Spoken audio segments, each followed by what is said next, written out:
Oh, thank you. Thank you so much for letting me speak today. I'm afraid I'm going to basically read my presentation because I think it's so important to touch on all the points and not miss anything.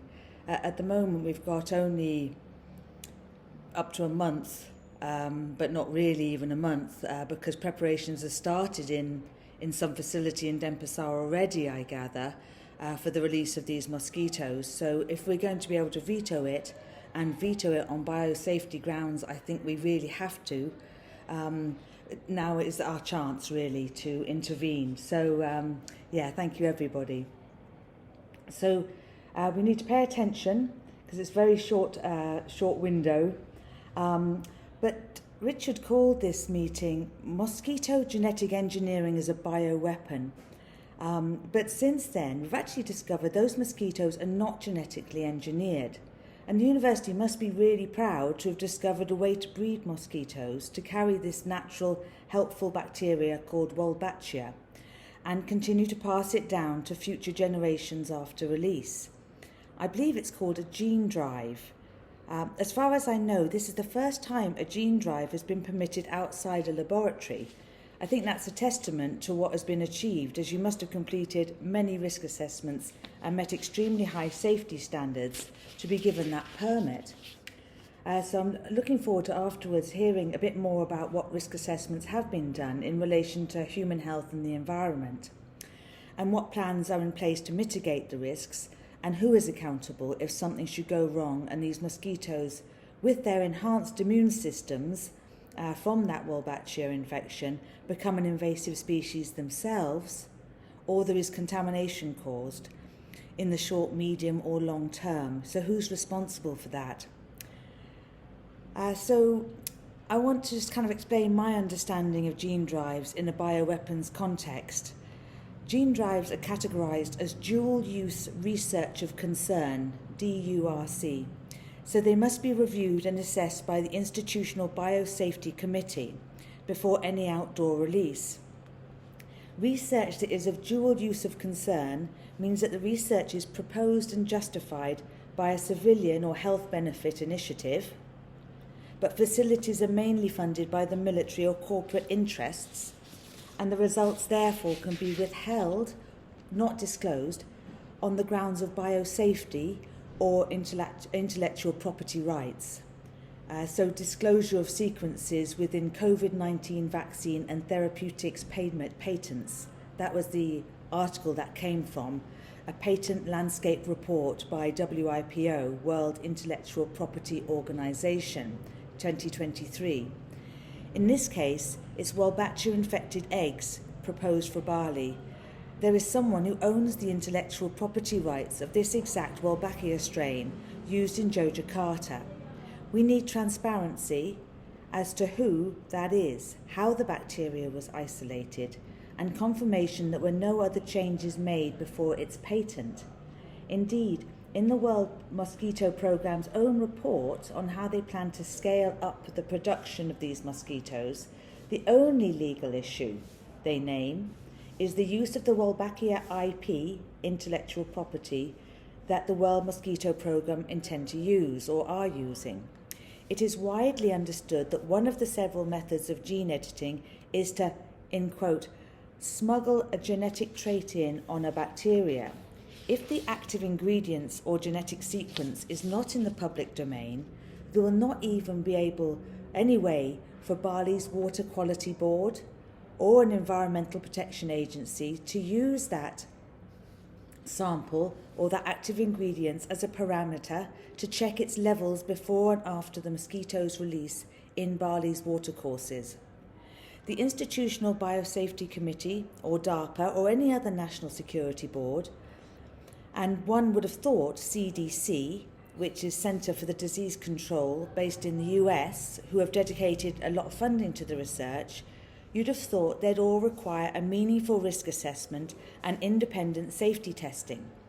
Exemption has been asked for and received by the World Mosquito Programme from doing a risk assessment, and instead they've used advanced modelling using artificial intelligence belonging to Microsoft. Modelling with this artificial intelligence was used to assess the 50 or so hazards that could be posed and found them all to be negligible. Negligible means no cause for concern, very low risk. They also use this artificial intelligence to decide where to position the mosquito eggs for maximum effect. They use this in Yogyakarta for the release in the city, and now in Bali they are planned for north, south, east and west Denpasar and sites in the north of Bali. A court would be able to decide and assess if there was a conflict of interest in using a technology owned by the main proponent of the research to authorise its certification as safe, its feasibility and its exact rollout.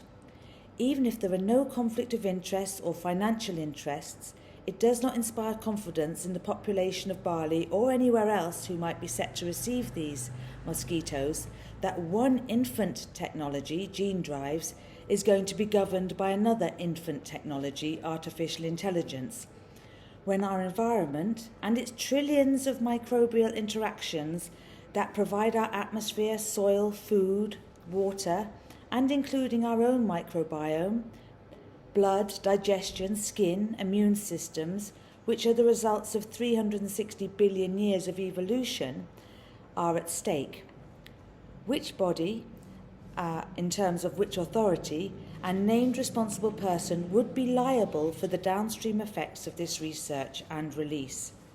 Bioweapons are potentially more deadly than nuclear weapons and were internationally recognised as a weapon of mass destruction in 1972, Biological Weapons Convention. Gene drives modify and generate microorganisms aiming to promote particular traits, in this case Wolbachia. The reason open-air release of gene drives has remained prohibited is that accidental release of a novel species or pathogen could have far-reaching effects, environmental, health, social and economic consequences. But there was also the risk of the intentional misuse. Gene drives are much more dangerous even than the genetically engineered mosquitoes released by Oxitec. People may know that Oxitec's genetically engineered mosquitoes were gene edited to have a fluorescent gene added so that they could be monitored. They were edited to include a limiting gene so the new species would die out.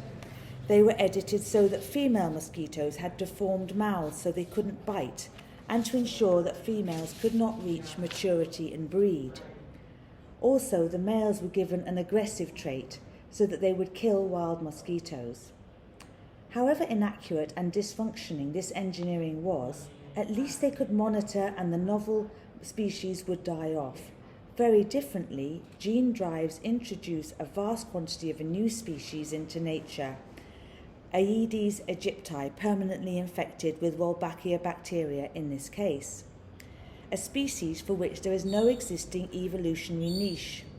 What is so dangerous is that the microorganism Wolbachia bacteria and its host, the Aedes aegypti mosquito, have been given a genetic advantage.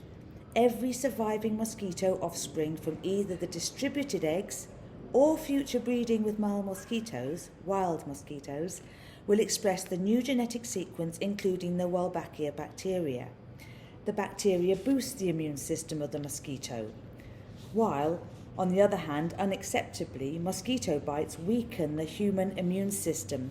Frontiers published peer-reviewed research in 2022 stating this. Components in mosquito saliva weaken the antiviral immune response of the host, permitting easier entry and replication of viruses in the host.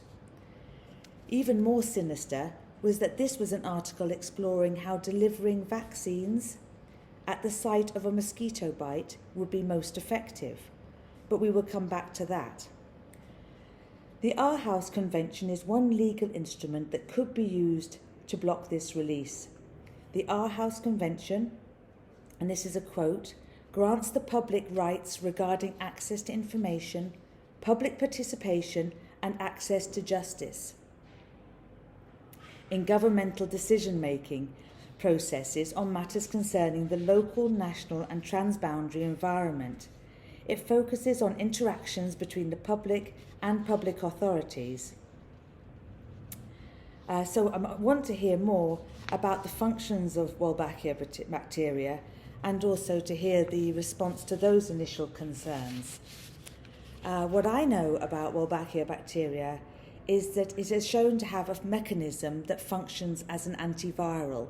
This is what geneticists and people interested in public health have been so excited about. It competes with the pathogens like dengue in the systems of the mosquitoes and indirectly prevents mosquitoes from transmitting those diseases to us.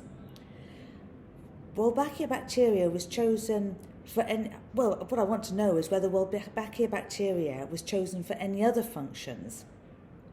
Also attributed to this bacteria is a genetic trait called cytoplasmic incompatibility, which means that only offspring that are infected with the bacteria will survive. I wonder if anyone could explain in layman's terms and explain if that was just if that was just crucial for the creation of the gene drive, or if the public can hope for a reduction in the mosquito population. Certainly, the literature from the World Mosquito Population, the World Mosquito Programme, has said repeatedly we don't need to look for a reduction in the mosquito population because the mosquitoes that we are producing are helpful with this harmless bacteria that also helps prevent transmission of dengue and other diseases. They always tag that on the end, and other diseases, although I haven't actually seen literature proving that as well. So, let me see.